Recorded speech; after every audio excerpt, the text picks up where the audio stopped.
नमस्कार, स्वागत है आप सभी का बिब्लियोफाइल के इस टेक्निकल प्लेटफॉर्म के ऊपर। आज हम हैं अपनी जो एनटीपीसी की टेस्ट सीरीज है उसका पेपर 024209 209 नंबर का जो पेपर है उसके सॉल्यूशन को लेकर। जैसा कि हमें मालूम है कुल प्रश्नों की संख्या 30 होती है, तो चलिए वन बाय वन चेक करते हैं। पहले प्रश्न की मैं बात करूँ तो पहला सवाल एनालॉजी का सवाल है, बेस्ड ऑन नंबर्स का सवाल है। जब भी हम नंबर बेस्ड सवाल करते हैं तो सबसे पहले क्या करते हैं, square cube, perfect square perfect cube या उसके नियर बाई चेक करते हैं। तो देखो ये उसी पे डिपेंडेंट है। ये है 5 का स्क्वायर -1 और ये है 5 का क्यूब -1। सेम रिलेशन मुझे आगे देखना है, तो यहाँ क्या फाइंड आउट किया, 7 का स्क्वायर -1 और 7 का क्यूब +1। तो 7 का क्यूब होता है 343, +1 करूँ तो नंबर क्या आना है 344। तो डी ऑप्शन राइट आंसर चला जाएगा। अगले प्रश्न की बात करें, क्वेश्चन नंबर 2 की बात करें कि इसमें मुझे एक ओड वर्ड जो है उसको मुझे सेलेक्ट करना है कि जो इस सीरीज में मैच नहीं करता है। अगेन सवाल करने का सबसे पहला तरीका परफेक्ट स्क्वायर परफेक्ट क्यूब या उसके नियर बाई नंबर्स। तो आप क्लियरली विजिबल है यहाँ पर, ये 2 का क्यूब है, 3 का क्यूब है, 4 का क्यूब है और 5 का क्यूब यहाँ है नहीं ये वाला, तो ये 5 का क्यूब है, 6 का क्यूब है और ये 7 का क्यूब है। तो ओड नंबर कौन सा हो गया यहाँ पर 100, जो किसी का भी क्यूब नहीं है। ये 10 का स्क्वायर है, तो सेकंड ऑप्शन यहाँ पर एलिमिनेट हो जाएगा। अगले सवाल की बात करें, ऑड वन आउट का सवाल है, बेस्ड ऑन वर्ड्स या डेट्स में अगर इसको बोल दूँ तो देखो 14 नवंबर क्या है, बाल दिवस मनाते हैं, चिल्ड्रंस डे मनाते हैं, बाल दिवस चिल्ड्रंस डे। 2 अक्टूबर गांधी जयंती मनाते हैं, गांधी जयंती बनाते हैं। और 30 जैन की बात करूं तो मार्टियर्स डे बनाते हैं, शहीद दिवस बोलते हैं हम, शहीद दिवस। Got it. और 19 नवंबर को नेशनल इंटीग्रेटेड डे है, ये इंटीग्रेटेड डे। Got it. तो सी इसमें एलिमिनेट कैसे होगा कि ये कोई नेशनल हॉलीडे वाला दिन नहीं है, इंटीग्रेटेड डे नेशनल हॉलीडे वाला दिन नहीं है, ठीक है। या इस दिन को एज कम्पेयर टू रेस्ट 3 उतनी तवज्जो नहीं दी जाती है। Got it. अगले प्रश्न की तरफ चलें। अगेन ऑड वन आउट का सवाल है, नंबर बेस्ड सवाल है। तो देखो जब नंबर आसपास होते हैं तो हम हमेशा डिफरेंस की तरफ चलते हैं। तो यहाँ इन दोनों में डिफरेंस कितने का है 23 का, यहाँ हम देखें तो डिफरेंस कितने का है 23 का, यहाँ डिफरेंस 23 का है और यहाँ डिफरेंस 22 का डिफरेंस है। तो एलिमिनेट कौन सा हो जाएगा, ऑप्शन डी यहाँ पर एलिमिनेट हो जाएगा कि बाकी 3 के अंदर डिफरेंस कितना है 23 का और डी में डिफरेंस कितने का है 22 का। अगले प्रश्न की बात करें, अगेन ऑड वन आउट का सवाल है कि इंश्योरेंस प्रोविडेंट फंड और शेयर, ये क्या है, ये इंसान की सेविंग्स, जैसे इंश्योरेंस आदमी करवाता है, भविष्य निधि पीपीएफ जिसको हम बोलते हैं, और शेयर्स, ये क्या है, इसमें सेविंग स्कीम्स है। क्या करता है आदमी, सेविंग करता है, भविष्य के लिए अपना पैसा इसके अंदर जोड़ता है। और ये क्या है, सैलरी क्या है, ये इनकम है। ये क्या है, इनकम रिसीव्ड फ्रॉम वर्क। जो आदमी काम धंधा करता है उससे उसको क्या जो इनकम मिल रही है वो क्या है, सैलरी। और बाकी में इनकम मिल नहीं रही, वो अपनी इनकम को क्या करता है, उसमें निवेश करता है। Got it. अगले प्रश्न की बात करें,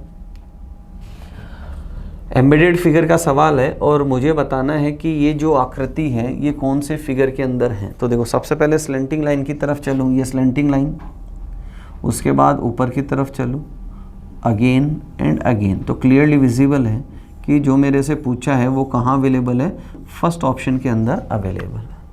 अगले प्रश्न की तरफ चलो,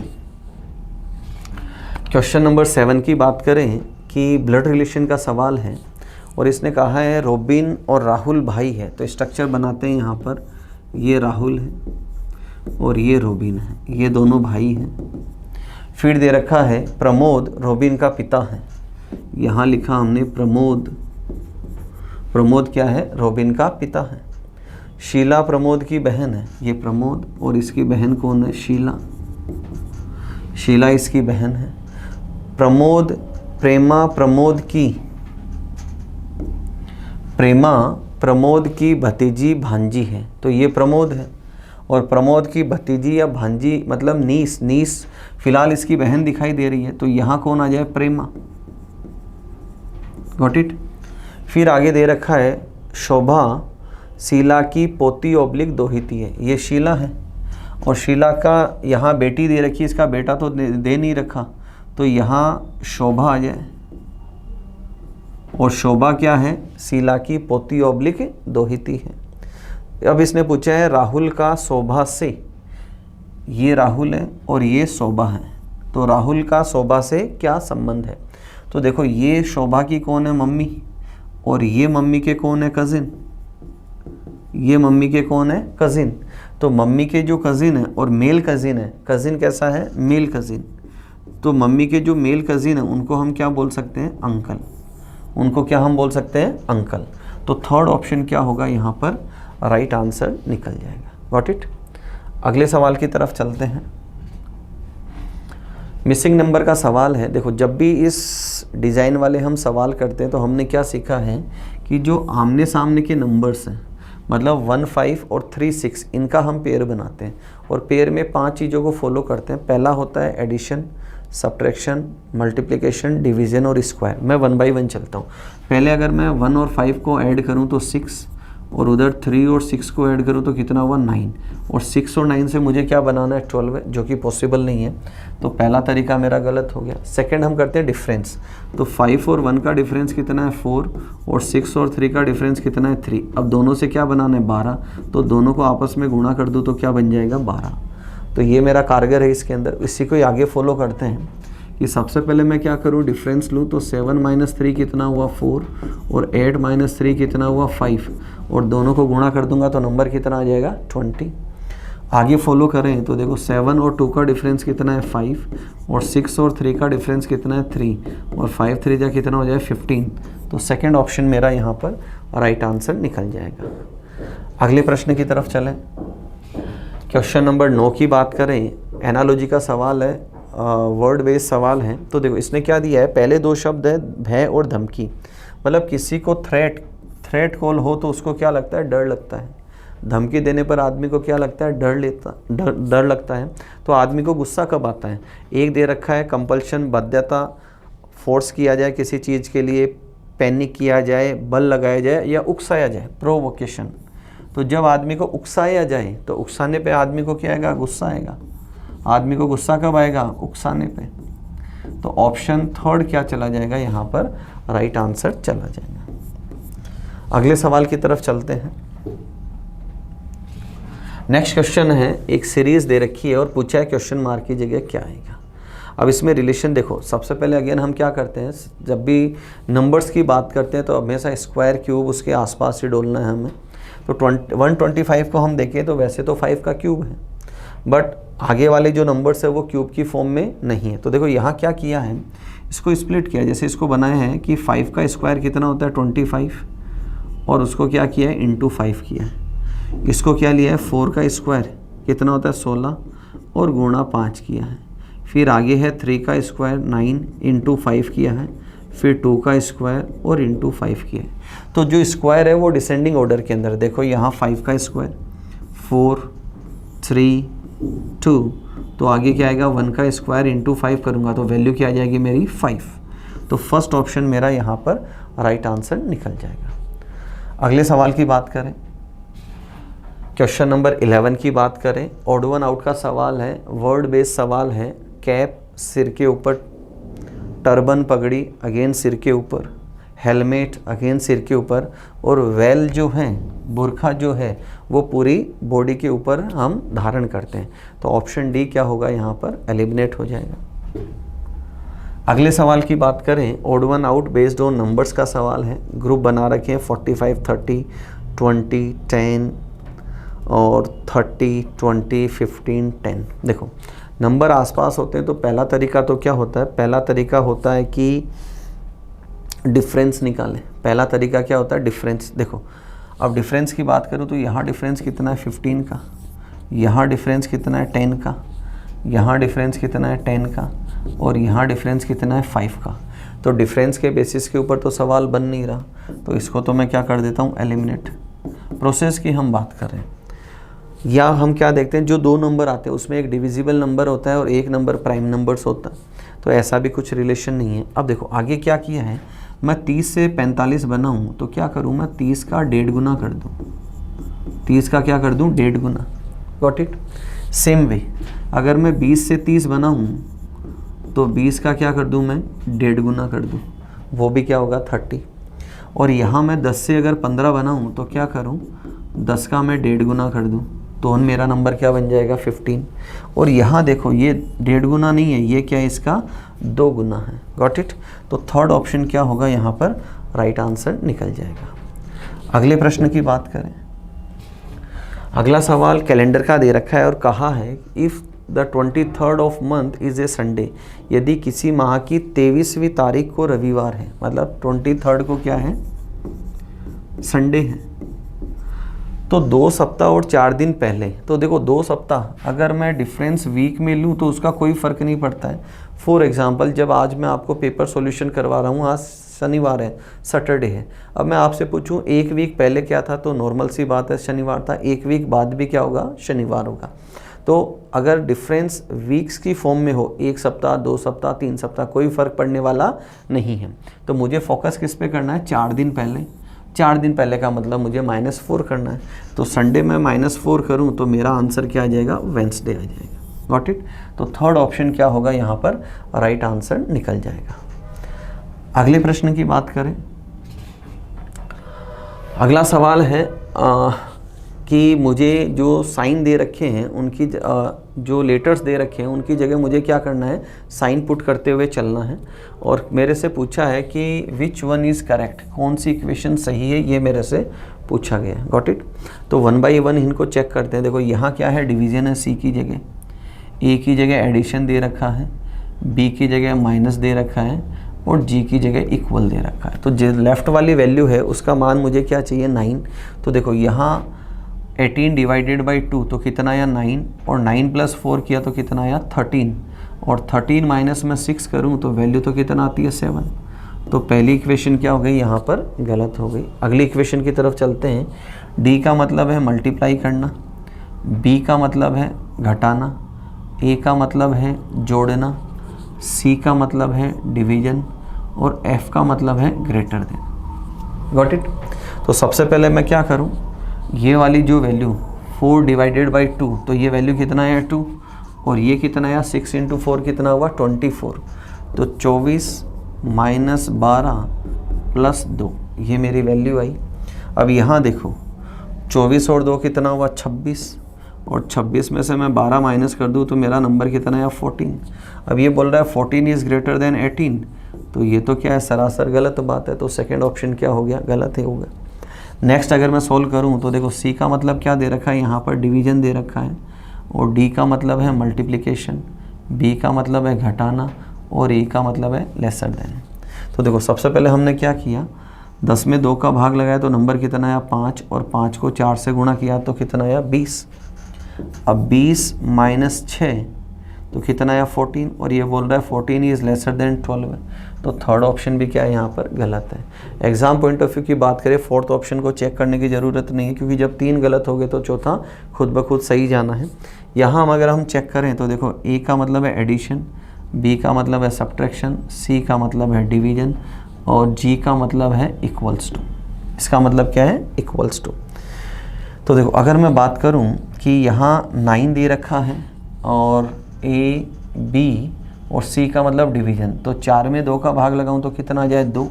तो देखो 9 + 7 - 2, तो 9 और 7 16, 16 में से 2 गए कितने आए, 14, एंड 14 = 14।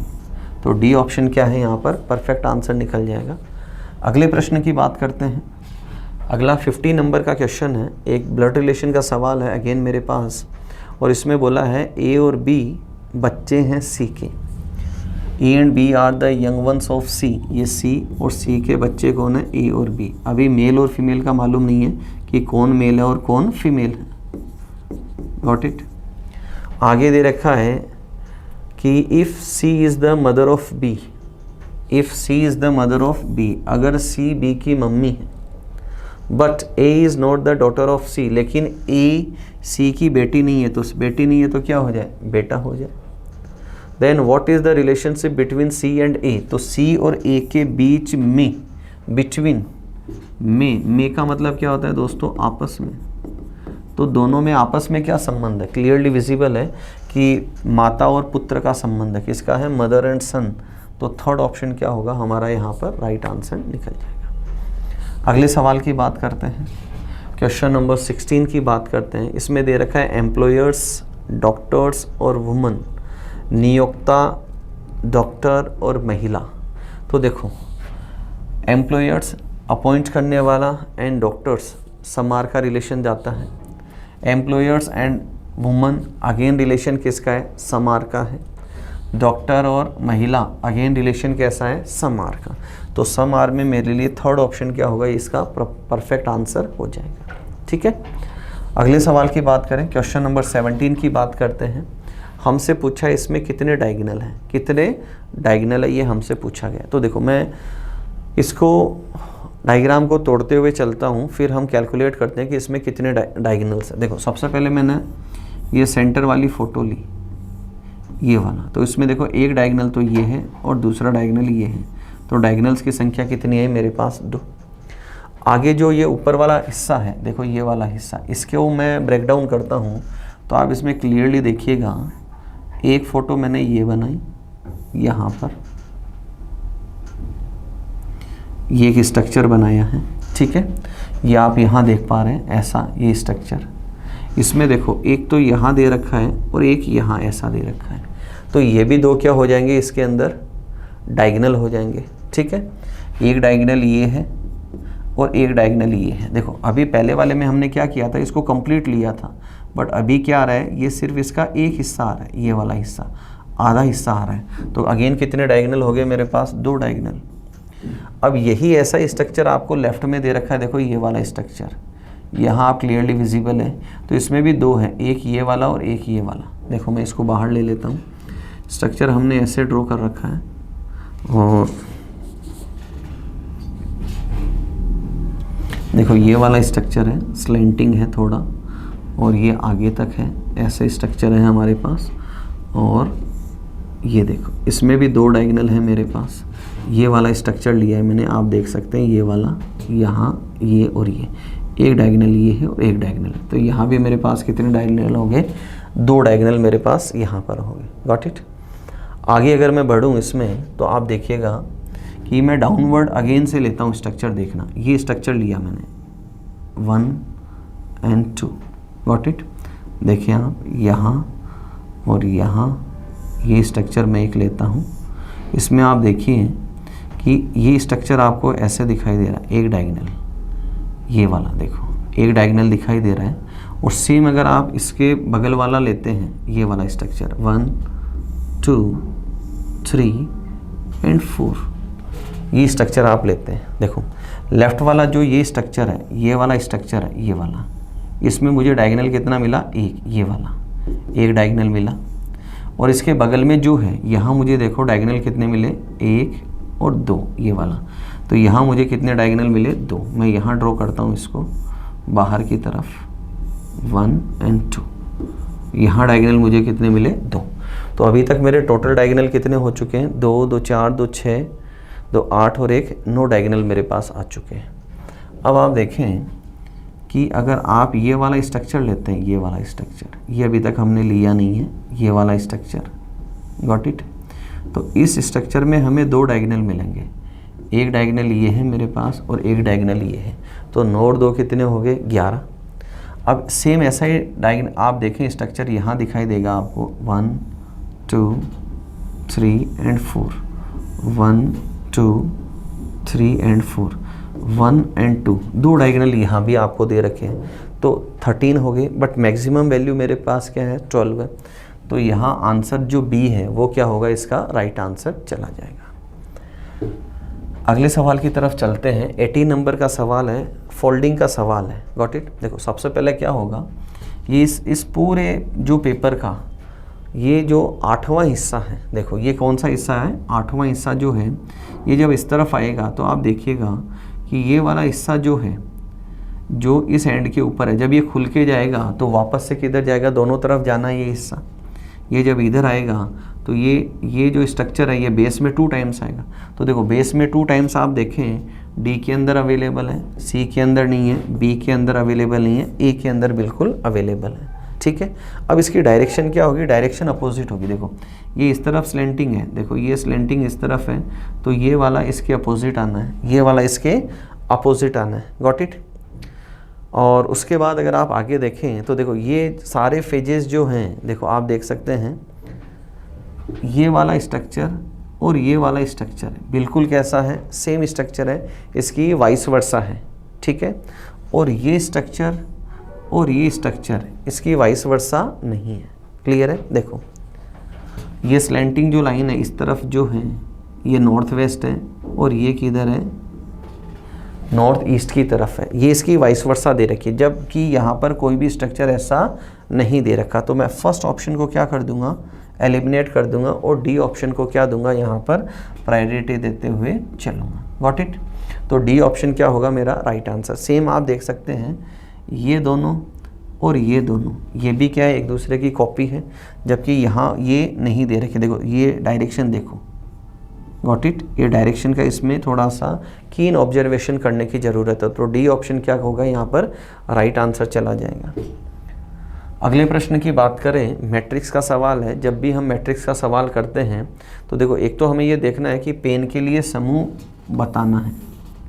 यहाँ भी 2 कंडीशन आती है कि कौन सा सही है या गलत। तो इसने क्या पूछा है, मेरे से सही वाला पूछा है। सबसे पहले मैं देखूँ W की पोजीशन, W की पोजीशन क्या है 1 3। तो अगर मैं 1 को रो में लेता हूँ, देखो 1 को अगर मैं रो में लेता हूँ तो 3 को कहाँ लेना है, कॉलम में। तो सबसे पहले मैं चेक करूँ, 1 को अगर मैं रो में लेता हूँ और 3 को अगर मैं कॉलम में लूँ तो मुझे क्या मिला, W। नेक्स्ट पोजीशन दे रखी है 20, अगर मैं 2 को रो में लूँ और 1 को कॉलम में लूँ तो भी मुझे क्या मिला, W। मतलब चलने का तरीका क्या होगा मेरा, रो टू कॉलम। अब मैं एलिमिनेट करते हुए चलता हूँ। सबसे पहले लेटर मुझे कौन सा लेना है, P।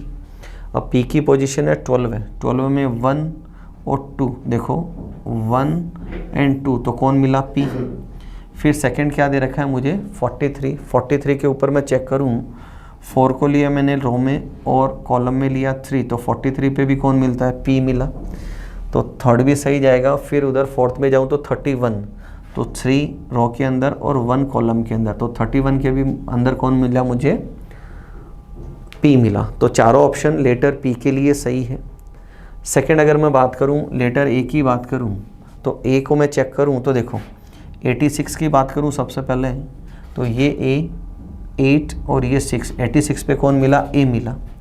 सेकंड दे रखा है देखो 56 और 56, 56 पे देखूं तो 5 और 6, 5 और 6 के ऊपर क्या मिला मुझे, E। तो B और C ऑप्शन क्या हो गए यहाँ पर, गलत हो गए। 57 की बात करूं तो 5 और 7 पे कौन मिला, R। तो डी ऑप्शन भी क्या हो गया मेरा, गलत हो गया। तो ऑप्शन कौन सा बचा, फर्स्ट। तो फर्स्ट ऑप्शन ही क्या हो जाएगा मेरा, राइट आंसर निकल जाएगा। अगले प्रश्न की बात करें। अगला सवाल है, क्वेश्चन नंबर 20 है कि कौन समीकरण को क्या करना है, मुझे सही बनाना है। समीकरण को क्या करना है, मुझे सही बनाना है और मुझे क्या करना है, इसकी अदला बदली करते हुए चलना है। किसकी, एक तो मुझे दे रखा है साइन को इंटरचेंज करना है और दूसरा मुझे नंबर को भी इंटरचेंज करते हुए चलना है। तो सबसे पहले मैं क्या करूं, फर्स्ट ऑप्शन को पिक करूं। तो यहाँ मुझे क्या लेना है, एडिशन, और यहाँ लेना है मुझे मल्टीप्लिकेशन, और जहाँ 2 है उसकी जगह लेना है 7, और जहाँ 7 है उसकी जगह मुझे क्या लेना है, 2। तो सबसे पहले मैं इनको गुणा करूँगा तो कितना आएगा, 7 2 14, और फिर क्या है 10 + 14 इक्वल्स होता है 25, और सामने क्या दे रखा है 27। तो फर्स्ट ऑप्शन तो क्या हो जाएगा मेरा, एलिमिनेट हो जाएगा। सेकंड की अगर मैं बात करूं कि मुझे चेंजेज क्या करने मेन के अंदर, तो देखो प्लस की जगह गुणा का निशान और गुणा की जगह प्लस का निशान, 2 साइन है। 2 की जगह मुझे क्या लेना है, 10, और 10 की जगह मुझे क्या लेना है, 2 लेना है इसके अंदर। ठीक है, तो देखो आप सबसे पहले इसको गुणा करेंगे तो 10 × 7 कितना हो गया, 70, और 70 में 2 जोड़ेंगे तो कितना आएगा, 72। तो सेकेंड ऑप्शन भी क्या है, गलत है। थर्ड की बात करें ऑप्शन की, थर्ड ऑप्शन अगेन साइन मेरे पास 2 ही है, यहाँ प्लस लेना है, यहाँ गुणा का निशान लेना है। 7 की जगह मुझे लेना है 10 और 10 की जगह लेना है क्या 7। तो सबसे पहले मैं क्या करूँगा, इन दोनों को गुणा करूँगा। तो 10 गुणा 2 कितना 20 और उसमें 7 जोड़ा तो कितना है 27। तो ऑप्शन थर्ड क्या होगा यहाँ पर राइट आंसर निकल जाएगा। अगले प्रश्न की बात करें, क्वेश्चन नंबर 21 की बात करें, ऑड वन आउट का सवाल है। अच्छा सवाल है। देखो ये जो जम्बल्ड फॉर्म के अंदर जो लेटर लिखे हुए हैं, अगर मैं इसको सही अरेंज करूं तो यहाँ वर्ड बनता है स्टोमक, यहाँ वर्ड बनता है क्रिकेट, यहाँ वर्ड बनता है फुटबॉल और यहाँ वर्ड बनता है टेनिस। अब क्लियरली विजिबल है कि फुटबॉल, टेनिस और क्रिकेट स्टोमक में से एलिमिनेट किसको करेंगे हम, स्टोमक को। बाकी 3 स्पोर्ट्स है, ये बॉडी पार्ट है। Got it. नेक्स्ट की बात करें, मुझे इनको अल्फ़ाबेटिकल ऑर्डर के अंदर जमाना है। 5 वर्ड्स हैं, तो अगर मैं बात करूं पहले 2 लेटर्स की और पहले 3 लेटर सब में सेम है। देखो 1 LEA, पहले तीनों अक्षर क्या हैं, सेम है। आगे अगर मैं बात करूं तो देखो VF कौन आएगा, F और D में पहले कौन आएगा, D। फिर यहाँ R और K, तो सबसे पहले कौन सा आना है, 5th ऑप्शन। इसका मतलब मैं 3rd और 4th को हटा दूँ। उसके बाद देखो 5 1 4 एज इट इज़ है। कंपैरिजन किस में करना है, 2nd और 3rd में। तो क्यों ना मैं सिर्फ इन्हीं को चेक कर लूँ। देखो LEA, फिर यहाँ V है और यहाँ R है। तो V और R में पहले कौन आता है, R, मतलब 2nd पहले आएगा। तो फर्स्ट ऑप्शन क्या होगा मेरा, यहाँ पर राइट आंसर निकल जाएगा। अगले प्रश्न की बात करें, नेक्स्ट सवाल है नंबर सीरीज का सवाल है और आसान सवाल है। देखिएगा 2 से अगर मुझे 5 बनाना हो तो इंटू 2 + 1 करूँ, और 5 से 12 बनाना हो तो इंटू 2 + 2 करूँ, और यहाँ इंटू 2 + 3 है, और आगे जाऊँ तो इंटू 2 + 4। तो 54 + 4 अगर मैं करूँ तो वैल्यू आएगी मेरी 58। तो फर्स्ट ऑप्शन यहाँ पर राइट आंसर निकल जाएगा। अगले प्रश्न को देखें। अगला सवाल अगर अगेन नंबर सीरीज का सवाल है। अच्छा सवाल है। देखो इसमें क्या किया, पहले 2 नंबर का सम तीसरा नंबर है, 2 + 3 कितना होता है 5। फिर आगे वाले 2 नंबर का सम कितना है, नेक्स्ट नंबर 3 + 5 कितना होता है 8। फिर अगेन 2 नंबर लिए, 5 और 8 का सम कितना है 13। तो 8 और 13 का सम कितना होगा 21। तो बी ऑप्शन क्या होगा यहाँ पर राइट आंसर निकल जाएगा। अगले सवाल की बात करें, 25 नंबर का सवाल है। हमसे पूछा है अक्षरों का प्रयोग करके बनाया जा सकता है, which word can be formed. ये देखना जरूरी है कौन सा वर्ड बनना है या नहीं बनना। तो ट्रेडिशनल में बात करें नेशन की, तो देखो NATIO और N यहाँ 2 बार है, ऊपर 1 बार है। तो इसको पॉसिबिलिटी में ले लेते हैं कि बन भी सकता है और नहीं बन सकता। आगे देखो ऊपर आप देखो एनिमल का M नहीं है, तो ये नहीं बनना है। रेडियो की अगर बात करें तो RADIO, बिल्कुल रेडियो इसमें वर्ड बन रहा है। डर्टी की बात करें तो ऊपर Y नहीं है, तो B परफेक्टली बन रहा है। तो सेकंड ऑप्शन को हम प्रायोरिटी देंगे यहाँ पर। 26 की बात करें, कोडिंग डिकोडिंग का सवाल है। कैरेक्टर, चिल्ड्रन और हीरा लाल का मेरे से कोड पूछा है। तो देखो अगर मैं बात करूँ तो हमारी देखो इसमें आप क्या देखेंगे कि C 2 टाइम्स है, A 2 टाइम्स है। अगर A 2 टाइम्स है तो आप देखो A यहाँ पर है और यहाँ पर है, दोनों जगह A का कोड क्या लिखा हुआ है 1 लिखा हुआ है। और यहाँ आप देखें C का कोड इसमें भी 1 है और C का कोड ऊपर भी 2 है और नीचे चिल्ड्रन में भी क्या दे रखा 2। तो ये फिक्स कोड का सवाल होगा। इसका मतलब ये सारे लेटर्स मुझे ऊपर मिलेंगे। देखो HI, तो यहाँ HI का कोड क्या है 4 और 8। HI का कोड क्या है 4 और 8। तो फर्स्ट ऑप्शन और फोर्थ ऑप्शन तो मैं क्या कर दूँ, एलिमिनेट कर दूँ। उसके बाद देखो 61 और 61 सेम है, मतलब अगले 2 लेटर्स का कोड भी सेम है। फिर यहाँ अंतिम जो 3 अक्षर हैं उनका कोड यहाँ डिफरेंट है। तो LAL, तो L देखो यहाँ कौन से नंबर पे 4th, और 4th नंबर पे कौन आया 5, तो 5 और A 3rd पोजीशन पर है 1।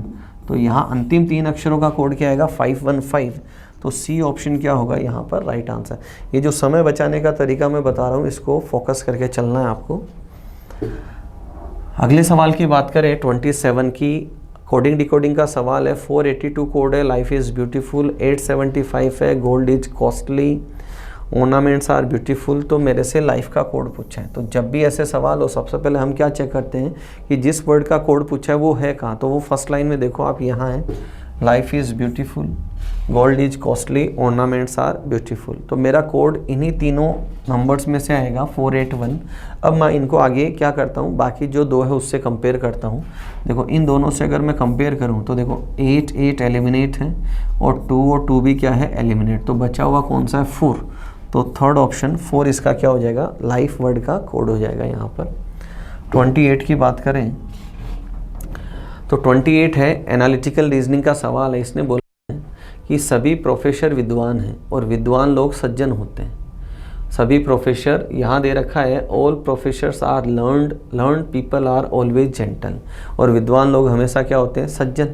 तो प्रोफेसर विद्वान है और विद्वान लोग क्या होते हैं, सज्जन। इसका मतलब प्रोफेसर लोग कैसे होते हैं, सज्जन। और इसने बोला सभी प्रोफेसर सज्जन व्यक्ति, इसका मतलब ये इम्प्लिसिट है इसके अंदर सन्निहित है। तो फर्स्ट ऑप्शन क्या हो जाएगा, राइट आंसर हो जाएगा। अगले सवाल की बात करें, सेकेंड लास्ट क्वेश्चन है, सीरीज फिलर बेस्ड सवाल है। जब भी ऐसे सवाल करते हैं तो सबसे पहला तरीका है हमारा लेटर्स की काउंटिंग करना। तो काउंटिंग करें, देखो 2 4 6 8 10 12 14 16 18, कितने, 18। अब 18 में हम पेयरिंग करते हैं 3 और 6 की। किसकी पेयरिंग करते हैं, 3 और 6। और यहाँ देखो हम पहले 3 3 की पेयरिंग करके देखते हैं। अगर 3 की पेयरिंग नहीं होती तो कहाँ जाएंगे, 6 की तरफ। देखो यहाँ 3 पे ब्रेकडाउन, 3 पे ब्रेकडाउन, 3 3 और फिर 3। अब हर एक पद में 3 लेटर्स हैं, फर्स्ट सेकंड थर्ड, तीनों को कंपेयर करते हैं। देखो ए बी और बी परफेक्ट है। सेकंड को कंपेयर करते हैं, देखो ए, तो यहाँ भी क्या आ जाए, ए।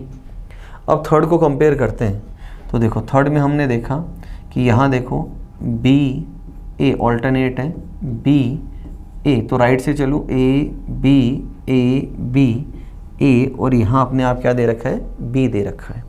तो फिलर्स में आया ए बी और ए, तो पहला गलत है, ये गलत है, और यहाँ ए बी ए, तो डी ऑप्शन क्या है मेरा यहाँ पर राइट आंसर निकल जाएगा। अगले प्रश्न की बात करें, अंतिम सवाल है। सवाल दे रखा है मीना, रीना, सीमा और नीना की आयु का योगफल 55 वर्ष है। 4 कैंडिडेट है जिनका सम कितना है, 55।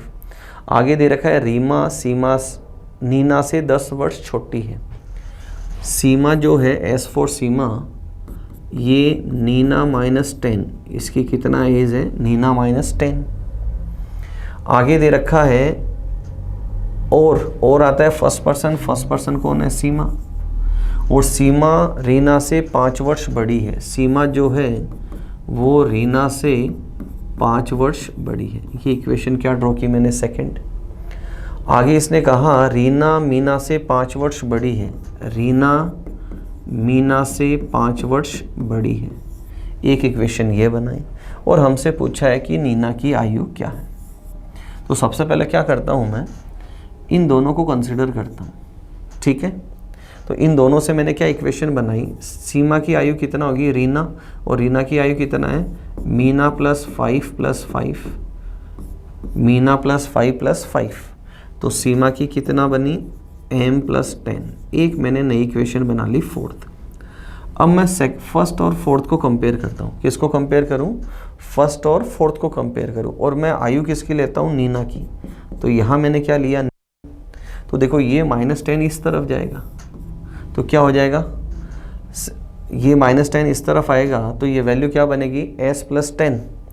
क्या बनेगी, s + 10। तो मैंने लिखा नीना बराबर s + 10। अब यहाँ s की वैल्यू क्या है, m + 10। तो यहाँ मैंने लिखा m + 10 + 10। तो नीना इक्वल्स टू कितना हो गया, m + 20। कितना हो गया, m + 20। अब मैं इसको फर्स्ट इक्वेशन के अंदर पुट कर देता हूँ। फर्स्ट इक्वेशन क्या है, Meena plus Reena plus Seema plus Neena equals to कितना है, 55। अब मैं सबको पुट करते हुए चलता हूँ। तो देखो पहले तो m लिखा हुआ है, फिर रीना की आयु कितनी है, m+5, तो मैंने लिया m मीना, और मीना की आयु कितनी है, रीना, और रीना देखो m को एज इट इज़ लिखा, फिर रीना बराबर क्या है, m+5 है, फिर नीना बराबर क्या है, m+20 है, नीना बराबर क्या है, m+20 है, और ये जो सीमा है, सीमा की वैल्यू क्या है, m+10 है, तो इसको मैंने लिखा m+10 इक्वल्स टू कितना है, 55, इक्वल्स टू कितना आया, 55। अब देखो 1 2 3 4, 4a प्लस 5 25 और 35 इक्वल्स टू कितना आया, 55। इसी को आगे लेके जाऊं तो ये माइनस हो जाएगा, तो कितना आएगा, 20। तो m की वैल्यू कितना आ जाएगी यहाँ पर, m इक्वल्स टू कितना आ जाएगा, 5, m इक्वल्स टू कितना आ जाएगा, 5। अब मेरे से आयु किसकी पूछी, नीना की, तो देखो नीना बराबर क्या है, m+20, और m की वैल्यू कितना है, 5, तो नीना की आयु कितनी हो जाएगी यहाँ पर, 25। तो सेकंड ऑप्शन क्या होगा मेरा यहाँ पर, राइट आंसर निकल जाएगा। तो ये थे दोस्तों आज के पेपर के 30 सवाल। अगले वीडियो में फिर मुलाकात करेंगे नए 30 सवालों के साथ। तब तक अपना ध्यान रखिए और मुस्कुराते रहें। Thank you.